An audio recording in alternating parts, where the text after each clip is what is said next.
이 시간 말씀은 야고보서 2장 21절서부터 24절입니다. 야고보서 2장 21절서부터 24절을 개역 한글 성경으로 읽어드리겠습니다. 우리 조상 아브라함이 그 아들 이삭을 제단에 드릴 때에 행함으로 의롭다 하심을 받은 것이 아니냐.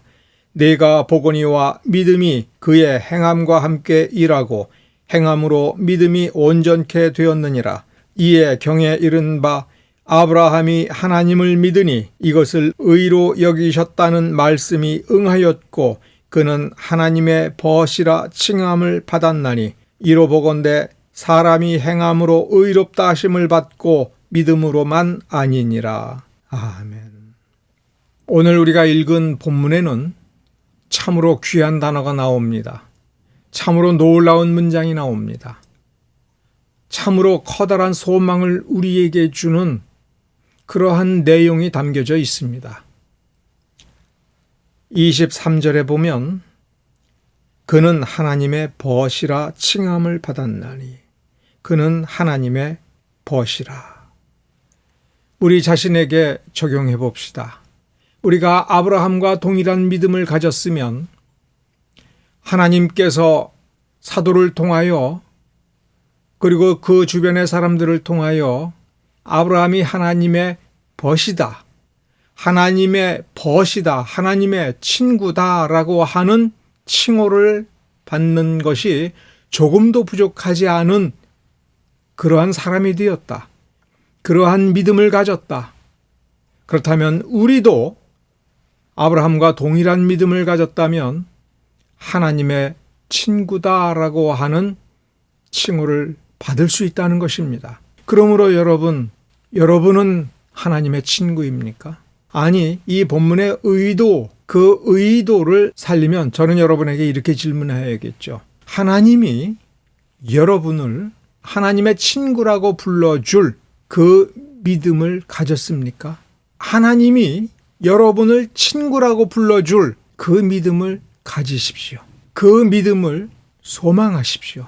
그래서 여러분은 여러분 자신의 믿음을 한번 생각해 봐야 됩니다. 나의 믿음은 어떤 믿음인가? 내 속에서 나와서 나라는 사람이 내놓는 믿음인가? 과장하는 것이 아니라 내가 나 자신을 놓고 솔직하게 나는 어떤 사람인가? 얼마나 가치 있는 사람인가? 내가 지금까지 살아오면서 얼마나 멋졌는가라고 하는 것을 점수를 매겨보는 겁니다. 나는 몇 점짜리 사람인가? 남편으로서 몇 점짜리인가? 아내로서 몇 점짜리인가를 생각해 놓고 하나님은 나를 몇 점이라고 하실 것인가? 여기서 우리는 이렇게 반문할 수가 있습니다. 아니, 내가 예수를 믿는데 예수는 만점짜리인데 예수는 완전하신데 예수의 피공로는 완전하신데 그러면 내가 예수를 믿어서 그 공로를 내 것으로 했으면 나는 만점짜리가 아닌가? 내 믿음은 만점이 아닌가라고 한다면 우리는 이 본문을 좀 더 들여다봐야 됩니다. 예수 믿으면 예수 믿는다고 고백하면 그게 다 만점짜리인가? 그렇다면 예수 믿는 모든 사람은 다 하나님의 친구다 이렇게 인정하는 구절로 성경이 가득 찼을 것입니다. 심판할 필요가 없지요. 예수를 고백하면 그 고백의 소리만 들어보고 그냥 곧바로 천국으로 집어넣으면 되니까요. 그러나 성경은 그렇게 말하지 않습니다. 오늘 본문을 앞뒤를 읽어보면 아브라함이 왜 하나님의 친구라고 인정을 받는지에 대하여 잘 쓰고 있습니다. 무엇을 했다고요? 이삭을, 자기 외아들, 독생자 이삭을 하나님께서 제물로 삼아서 하나님께 바치라 이렇게 명령을 했을 때 우리는 창세기에서 그 기록을 자세히 읽을 수가 있습니다. 아브라함은 지체하지 않았습니다. 아브라함은 그 아들 이삭을 아까워하지 않았다고 성경에 쓰고 있습니다. 그것은 아브라함의 고백이 아닙니다. 아브라함의 속마음을 꿰뚫어 본 하나님께서 평가한 것입니다. 명령을 집행하기 위하여 한 걸음 한 걸음 하나님께서 지정한 곳으로 갔고 하나님께서 지정한 곳에 도달하였을 때 그가 방해받지 않고 이삭을 제물로 드리는 그때까지, 그 순간까지, 그 손을 막을 때까지 하나님은 아브라함의 마음을 들여다보았습니다. 그의 믿음은 그 행위에 의하여 완전해졌다라고 쓰고 있습니다. 그렇습니다. 우리의 믿음의 고백은 나의 삶을 통하여 완전해져야 된다라고 쓰고 있는 것입니다. 여기에서 하나님께서 행위로 구원받아라 이렇게 가르치느냐? 그것은 절대로 아닙니다. 하나님이 어떤 분이다라고 믿을 때에 그 믿음은 단순히 객관적 사실, 단순한 지식이 아니라는 얘기입니다.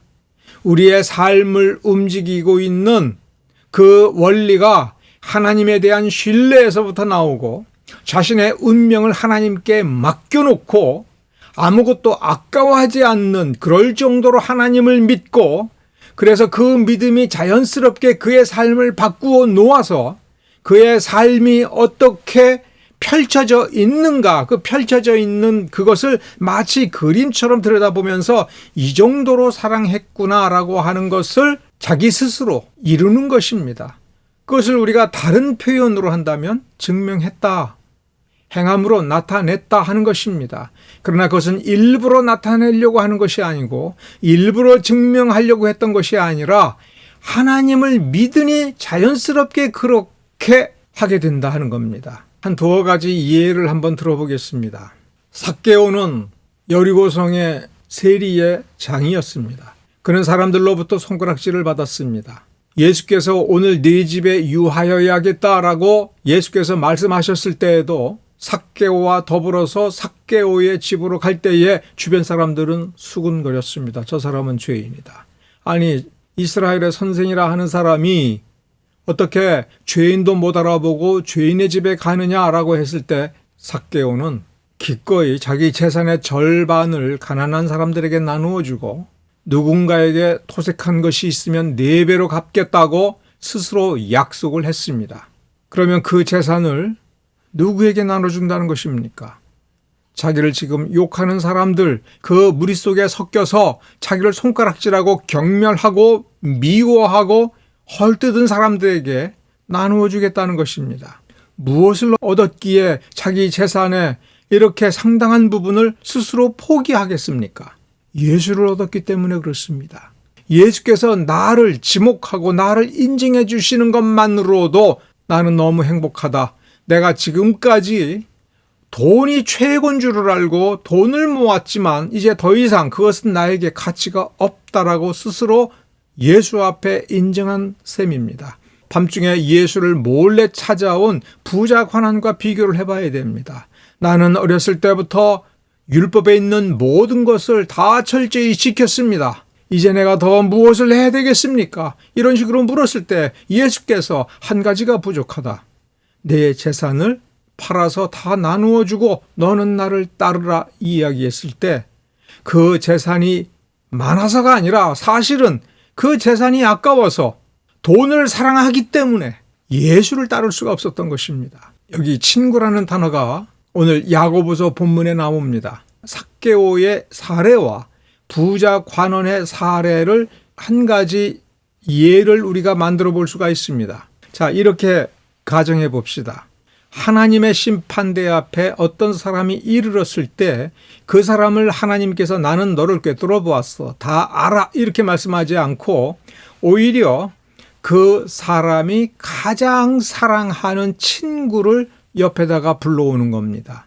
삭개오가 가장 사랑하는 친구, 부자 관원이 가장 사랑하는 친구, 아브라함이 가장 사랑하는 친구, 그 친구를 그 옆에 세워놓고 보라, 이것이 네가 가장 사랑하는 친구다. 그러면 이 친구가 너는 이 친구를 어떤 식으로 사랑했는지, 얼마나 사랑했는지, 얼마나 지독하게 사랑했으면 이 친구가 너의 가장 사랑하는 친구인지 이 친구가 너의 사랑을 증거하게 하라. 그래서 입을 열어서 말을 하게 하면 부자 청년에게는 무엇이 가장 소중했습니까? 돈이지요. 그 부자 청년이 집에 쌓아놓은 돈을 인격화하여 그 앞에 놓고 입을 열어서 말해보라라고 얘기할 때 그 부자 청년의 친구는 뭐라고 자랑하겠습니까?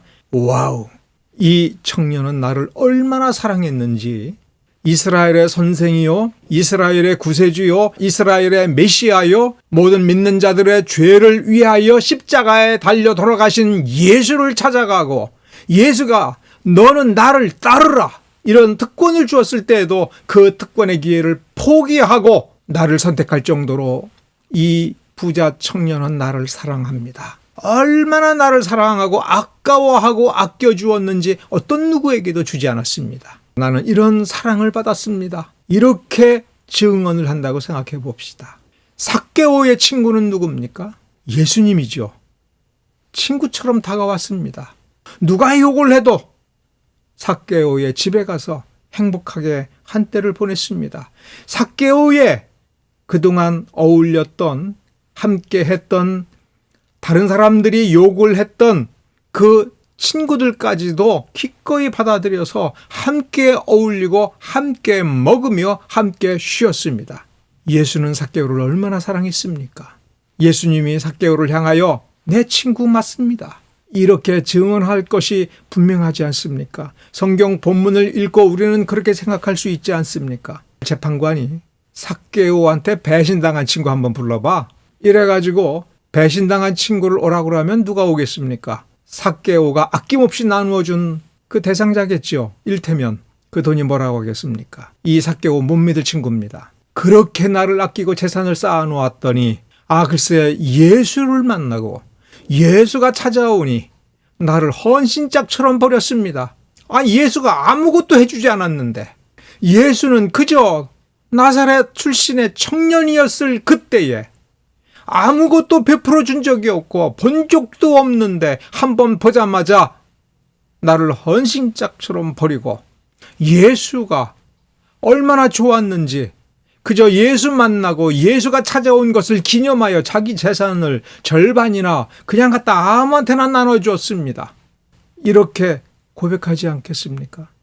아브라함을 다시 한번 거론해 봅시다. 아브라함을 심판하고자 할 때 가장 친한 친구 누가 그 옆에 서서 증언하겠습니까? 오늘 본문 23절에 보면 하나님이. 그러니까 우리는 오히려 아브라함이 심판받는 장면을 상상하는 것이 아니라 아브라함이 재판정에 들어섰을 때, 친구 없이 혼자 재판정에 들어섰을 때 다른 구경꾼들은 이렇게 말할 수 있을 겁니다. 저 사람은 친구도 없네, 옆에 나란히 들어오는 증인이 없네, 이런 식으로 생각하는 순간 재판장이 뭐라고 얘기하겠습니까? 친구, 내가 가장 사랑하는 친구, 이 친구야, 어서 오게나. 이 친구야, 왜 거기 서 있어? 너는 내 친구야, 이리 와. 그러지 않겠습니까? 그렇게 상상할 수 있지 않겠습니까? 이 상상이 얼마나 놀라운 상상인지 여러분 한번 생각해 보십시오. 여러분이 위기에 처할 때에 가장 먼저 달려오는 친구가 누구일까를 한번 생각해 보십시오. 이 세상에 내 친구가 없구나, 이 세상에 나를 도와주는 친구가 없구나라고 얘기할 때에 오늘 본문을 읽어볼 때 나한테 친구가 있어. 하나님이 내 친구야. 내가 하나님을 친구로 삼은 것이 아니라 하나님이 나를 친구로 삼았어. 하나님이 내 믿음을 그렇게 인정했어. 어떻게 증명하냐고? 보라, 하나님이 내가 위기에 처할 때마다 아무도 나를 도와주지 않는 것 같은데 보니 하나님이 나를 도우셨어. 하나님이 달려오셨어. 하나님이 나를 놓지 않았어. 왜 안 놓았느냐 하면 내가 하나님을 믿었기 때문이 아니라 그 믿음을 통해서 하나님께서 나를 친구 삼을 정도로까지 내 믿음을 인정해 주었기에 하나님은 내 곁에 있는 것을 기뻐하고 즐거워하고 나의 모든 눈물과 모든 고통 속에서 함께 하였어. 우리가 그런 것을 한번 상상해 봅시다. 그러나 우리는 상상으로 멈춰서는 안 됩니다. 오늘 우리 본문을 읽어보면 그것은 상상이 아니라 실제라고 얘기하고 있습니다. 아브라함은 하나님의 친구가 되었습니다. 아브라함은 하나님을 친구 삼으려고 하지 않았습니다. 아브라함은 하나님을 경외했습니다. 하나님이 명령한 것을 두렵고 떨리는 마음으로 한치의 부족함도 없이 다 실천하여 하나님의 명령을 준행하고자 했을 뿐인데 하나님은 그 믿음을 보고 그리고 그 믿음을 따라서 하나님이 원하는 것을 하나님이 원하는 수준으로 한 것을 볼 때 그 믿음은 부족함이 없다. 그 믿음은 온전하다. 있어야 될 것이 다 있다 하면서 기뻐하시고 하나님께서 기꺼이 친구처럼 친구로서 그를 대하는 경지까지 갔다라고 이 실제를 쓰고 있습니다. 하나님은 아브라함을 친구처럼 여겨주시고 친구로서 함께 해주었고 친구니까 그를 돌보아 주었다. 이렇게 얘기해도 되는 것입니다. 믿음은 하나님을 나의 왕으로 받아들이는 것입니다. 예수를 나의 왕으로 받아들이는 것입니다. 예수의 말씀을 따라서 사는 것을 의미합니다. 그러므로 우리는 하지 말아야 될 것을 하지 말아야 됩니다. 우상숭배하지 말아야 됩니다. 우상숭배하고 사악한 자들과 함께하지 않는 것이 그 아브라함의 믿음을 따라가는 자의 특징이라고 다윗이 노래하였다면, 다윗이 아브라함의 믿음을 가졌다면 우리도 하나님께서 이거 하지 마, 욕심 부리지 마, 탐내지 마, 남의 것을 뺏지 마, 하나님을 가장 사랑하고 이웃을 사랑해야 돼 라고 할 때 그러면 사랑을 해야 됩니다. 원수가 줄일 때에 먹을 것을 주고 물을 주고 원수가 지치고 힘들 때에 휴식을 주는 것이 하나님의 명령이라면 우리는 그거 해야 되는 것입니다. 내가 구원을 쟁취하는 것, 우리는 더 이상 그것이 중요하지 않습니다. 내 마음가짐이 어떠한가? 하나님을 믿되 어디까지 믿고 갈 것인가? 가정을 해보면 이런 겁니다. 하나님이 너 나 믿지? 그러면 너 나하고 같이 이쪽 길로 가자. 그럼 가는 거죠. 그게 믿음인 겁니다. 가자고 그러면 가고 여기 가만히 있어 그러면 가만히 있는 겁니다. 너 나 믿지? 그러면 아무것도 무서워하지 마. 도망가지 마. 그러면 무서워하지 않고 도망가지 않고 거기서 그 자리를 지키는 것이 너무나도 힘들고 고통스러워도 그 자리를 떠나지 않는 것입니다. 우리는 나는 당신을 믿어요. 그런데 당신과 함께 가지는 않아요. 그 길은 당신 혼자 가요. 나는 당신을 믿기 때문에 여기서 기다리고 혹은 내가 당신을 믿기 때문에 나는 내 길로 가요. 당신은 당신 길로 가요. 그러나 내가 당신을 믿는다는 거 잊으면 안 돼요. 미안하지만 당신을 믿지만 당신이 가는 길은 너무 힘들어요. 당신이 나한테 이거를 원하고 저거를 원하지만 나는 부족하고 연약한 죄인이에요. 그래서 어차피 나는 못할 거니까 안 하겠어요. 당신이 다 이루어 주세요. 죄 짓지 말라고요. 나 죄 못 끊어요. 당신은 능력자니까 내 모든 죄를 용서했다고 하니까 앞으로 짓는 죄도 다 용서해 주세요. 나 사기칠 겁니다. 나 도둑질 할 겁니다. 나 원수 두들겨 팰 겁니다. 나는 이럴 수밖에 없어요. 용서는 당신이 하세요. 근데 나 당신 믿는 거 알지요? 이렇게 말을 한다면 하나님께서 우리를 친구로 여겨주시겠습니까? 하나님께서 우리의 믿음을 몇 점짜리로 보시겠습니까? 하나님을 믿는다고 하는 것은 내가 손해를 보고 내가 다 망가질 것처럼 보여도 더 이상 어떤 대책이 없는 것처럼 보여도 묵묵히 그 발자국을 따르는 것입니다. 예수님께서 분명히 말씀하셨습니다. 자기를 부인하고 자기 십자가를 지고 예수의 뒤를 따르는 것. 그것은 사실 우리에게 믿음이 무엇인지를 말해주는 겁니다. 예수를 구세주로 고백을 했으며 그 고백하는 그 믿음은 어떻게 성장하여 어느 경지로 가야 되는지 목표점을 우리에게 보여주는 겁니다. 내가 심판대 앞으로 걸어 나갈 때에 누구보다도 먼저 달려오는 나의 친구가 예수여야 한다는 겁니다. 하나님 아버지의 백보자 심판대 옆에 하나님의 우편 보좌에 앉아 있다가 우리가 들어서면 벌떡 일어나서 내 친구입니다. 나의 가장 소중한 친구입니다. 그러면서 내가 서 있는 자리에 뛰어내려와서 하나님 아버지를 향하여 제 친구예요.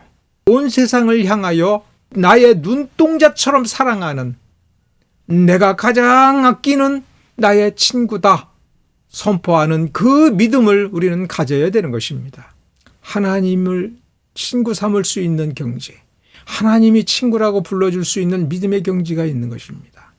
그러므로 우리는 날마다 우리의 믿음이 성경이 가르치는 믿음, 성경이 양식을 부어주어서 양육하고 길러주고 함양시켜주는 그 장성한 믿음의 분량에 도달할 수 있도록 우리는 소망을 품고 그 믿음이 장성하여지는 그 온전한 방법으로 나아가야 될 것입니다.